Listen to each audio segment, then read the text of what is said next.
આગળ વાત કરીએ રાજકોટમાં ખાદ્ય પદાર્થો અને પાણીમાં ભેળસેળનો પર્દાફાશ। બટર, કપાસિયા તેલ, પનીર, પાણીના નમૂના ફેલ થયા છે। શ્યામ ડેરીમાંથી લેવાયેલા નમૂના ફેલ થયા। કપાસિયા તેલની અંદર કપાસિયા તેલ જ ન હતું, પાણીમાં વધુ પડતા બેક્ટેરિયા જોવા મળ્યા। તો ભેળસેળિયા તત્વો સામે દંડ અને કોર્ટ કેસની કાર્યવાહી કરાશે તેવા પ્રકારની વિગત પ્રાપ્ત થઈ રહી છે। વધુ વિગત સાથે મારી સાથે સંવાદદાતા અંકિત જોડાઈ ગયા છે।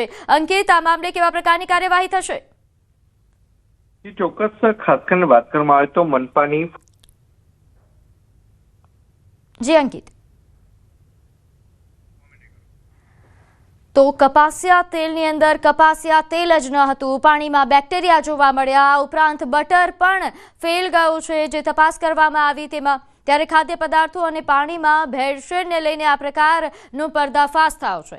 અહીં બટર, કપાસિયા તેલ, પનીર તેમજ પાણીના નમૂના ફેલ થયા। કપાસિયા તેલ કે જેમાં કપાસિયા તેલ ન જોવા મળ્યું।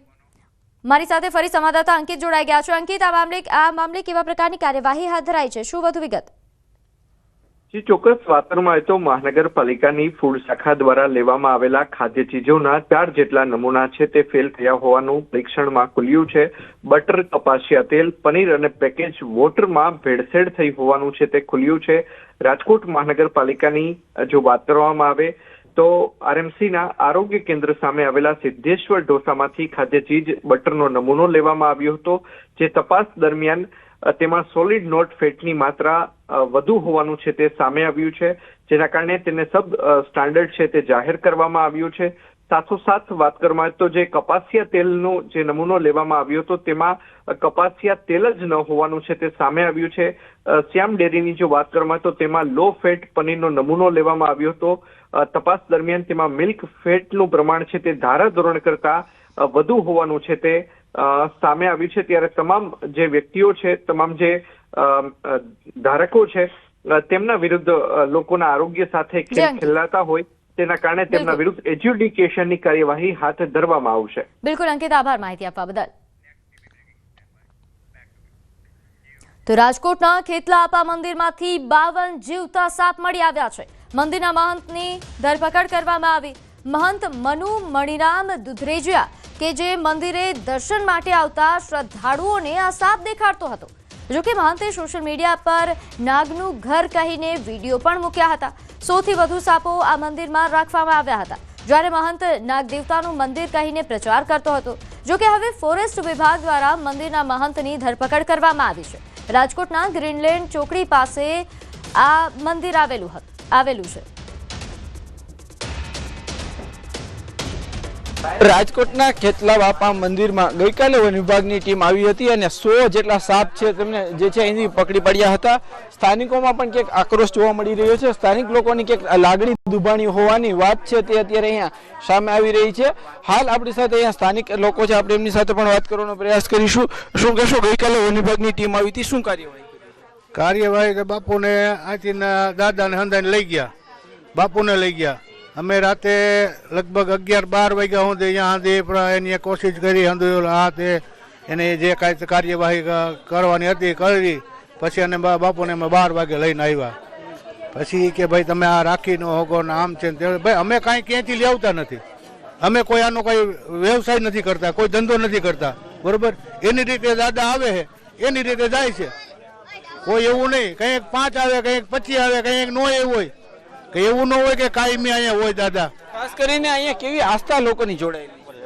અહીંયા આસ્થા તો સાહેબ એવી છે કે શું આસ્થા જોડાયેલી? આજે એક જ દાદાનું જે કાંઈ સ્થળ છે, કોઈ પણ શ્રદ્ધા હોય કે બાપા નાળિયેર એક વધેરી મારું એટલું કામ કરી દે ને તો દાદા કરી દઈએ, તો નાળિયેર વધેરી જાય। કોઈ કે બાપા 1 કિલો પેડા વેચી જાય, મારું એટલું કામ કરી દો ને તો દાદા કામ કરી દે, કિલો પેડા વેચી જાય। બીજી કોઈ બાપુને કાંઈ બીજી કોઈ આવે કે નથી। ખાસ કરીને આ કાર્યવાહીથી કેવો લોકોમાં રોષ છે, શું આક્રોશ જોવા મળી રહ્યો છે? વન વિભાગની કાર્યવાહીથી લોકોમાં રોષ છે? આક્રોશ તો કાંઈ છે નહીં। અમારું કહેવાનું એ થાય કે અમે અહીં લતામાં રહી છીએ અને કોઈ પણ અમારી આસ્થા છે, એટલે એ કાંઈ એવો આક્રોશ છે નહીં, ડૂબાય નહીં। અમને જરાક એવું મનને શંકાશ લાગે કે અમારા હિન્દુ પ્રમાણમાં તો આવું ન હોવું જોઈએ. અમારા આસ્થા જે રીતના અહીંયા મોટી સંખ્યામાં લોકો છે તે એકત્ર થયા છે અને લોકો છે તે કહી રહ્યા છે કે જે રીતના અહીંયા કાર્યવાહી થઈ રહી છે કે વન વિભાગની જે કાર્યવાહી છે તેમનેથી કંઈક લોકો નારાજ જોવા મળી રહ્યા છે અને એમની પાછળનું કારણ છે એટલું જ છે કે જે છે અહીંયા કોઈ પણ પ્રકારનો વ્યવસાય નહોતો કરવામાં આવતો. અહીંયા માત્ર લોકો દર્શનાર્થે આવતા હતા અને લોકોની લાગણી દુભાણી હોવાની જે છે અહીંયા સ્થાનિક લોકોનો અત્યારે મત છે. હાર્દિક જોશી, ન્યૂઝ 18 ગુજરાતી, રાજકોટ. તો સુરતમાં પોસ્ટ વિભાગમાં નોકરી અપાવવાની લાલચ આપી લાખોની છેતરપિંડી કરનાર 2 ઠગબાજ ઝડપાયા. ગુજરાતભરના નોકરી વાંછુક સાથે પોસ્ટ વિભાગમાં નોકરી આપવાના બહાને લાખોની છેતરપિંડી કરવા બદલ 2 ઠગની પોલીસે ધરપકડ કરી છે. આરોપી બ્રિજેશ પટેલે કોમ્પ્યુટર એન્જિનિયરિંગનો અભ્યાસ કર્યો હતો અને તેને એથિકલ હેકિંગ તથા સોફ્ટવેર ડેવલપિંગનું જ્ઞાન હતું. આ જ્ઞાનનો ઉપયોગ કરીને તેણે મિત્રની મદદથી પોસ્ટ વિભાગની નકલી વેબસાઇટ બનાવી. આ નકલી પોર્ટલ બનાવીને તેના પર નકલી પરીક્ષાઓ યોજી ખોટા કોલ લેટર પણ ઇસ્યુ કર્યા હતા. તેઓએ 20થી વધુ લોકો પાસેથી 16.90 લાખની છેતરપિંડી કરી છે. હાલ લોકોની ફરિયાદના આધારે અઠવા પોલીસે ગુનો નોંધીને બંને આરોપીઓને ઝડપી પાડી વધુ તપાસ હાથ ધરી છે. તો અમદાવાદમાં 4 કરોડથી વધુની છેતરપિંડી કરનારની આર્થિક ગુના નિવારણ શાખાએ ધરપકડ કરી. આરોપીએ 15 જેટલા વેપારીઓ પાસેથી 4.58 કરોડનું કાપડ ઉધારમાં ખરીદીને નાણાં ચૂકવ્યા વિના જ છેતરપિંડી કરી હતી અને બાદમાં અમદાવાદ છોડીને બેંગ્લોર ફરાર થઈ ગયો હતો. જોકે આરોપી સનીએ ત્યાં પાસપોર્ટ માટે અરજી કરતા પોલીસને જાણ થઈ અને ત્રણેયની ધરપકડ કરવામાં આવી. હાલમાં આરોપીઓ 6 દિવસના પોલીસ રિમાન્ડ પર છે અને પોલીસ તેમની બેંગ્લોરમાં પ્રવૃત્તિઓ, વિદેશ ભાગી જવાની યોજના અને છેતરપિંડીના નાણાંની લેવડ દેવડ અંગે વધુ તપાસ કરી રહી છે. ટેકનિકલ એનાલિસિસ અને બાતમીદારોનું નેટવર્કથી આ કામના આરોપીને બેંગ્લોર ખાતેથી પકડી પાડવામાં આવેલો છે. આ કામમાં આરોપીમાં અજય સુખિયાણી અને તેનો ભાઈ સની સુખિયાણી છે અને તેના પિતા મહેશભાઈ સુખિયાણી નાઓએ આ ગુનો આચરેલો છે અને તેઓની ધરપકડ કરી અને દિન 6ના રિમાન્ડ મેળવવામાં આવેલા છે. તો સુરેન્દ્રનગરમાં સિવસા ટીબી હોસ્પિટલ બહાર રિક્ષા ચાલકોએ હલ્લાબોલ કર્યો. 2 દિવસ પહેલા દર્દીની ખબર કાઢવા આવેલા રિક્ષા ચાલકના સગાની હોસ્પિટલના સિક્યોરિટી સ્ટાફ સાથે રકઝક અને બોલાચાલી થઈ. તે દરમિયાન હોસ્પિટલના 5 જેટલા સિક્યોરિટી સ્ટાફ દ્વારા રિક્ષા ચાલકને માર મારવામાં આવ્યો, જેની પોલીસ મથકે ફરિયાદ નોંધાઈ. પરંતુ યોગ્ય કાર્યવાહી ન થતા રિક્ષા ચાલકો રોષે ભરાયા છે અને માર મારનાર સિક્યોરિટી સ્ટાફ સામે કડક કાર્યવાહી કરવા માંગ કરવામાં આવી છે. નહીં તો રિક્ષા ચાલકો હોસ્પિટલમાં દર્દીઓને લાવવા અને લઈ જવા પર પ્રતિબંધ મૂકવાની ચીમકી ઉચ્ચારી રહ્યા છે.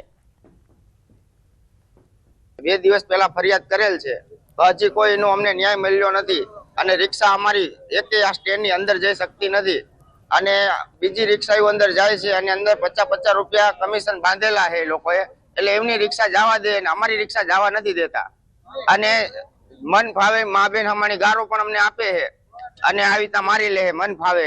આની પહેલા પણ એક રિક્ષાવાળાને મારેલો છે, ફરિયાદ પણ કરેલી છે, તોય કઈ નથી. આ બીજો મારા ભાઈનો હાથ ભાંગી નાખ્યો, તોય છતાં કોઈ જાતની કાર્યવાહી નથી થઈ. મારી માંગ એ કે મારો આંગળો ભાંગી નાખ્યો બરોબર, મને હાથમાં ફ્રેક્ચર અને રિક્ષા વાળા ઉપર ત્રાસ કરે બરોબર, અને આવું બધું કરે છે, એનો ન્યાય અપાવો. 15 દિવસ પહેલા એક રિક્ષાવાળાને માર્યો, 1 મહિના પહેલા એક રિક્ષાવાળાને માર્યો છે, એ પણ ફરિયાદ કરી છે બરોબર, પણ કોઈ આમાં કોઈ રસ લેતું નથી. હડતાલ કરવાની, રિક્ષા અંદર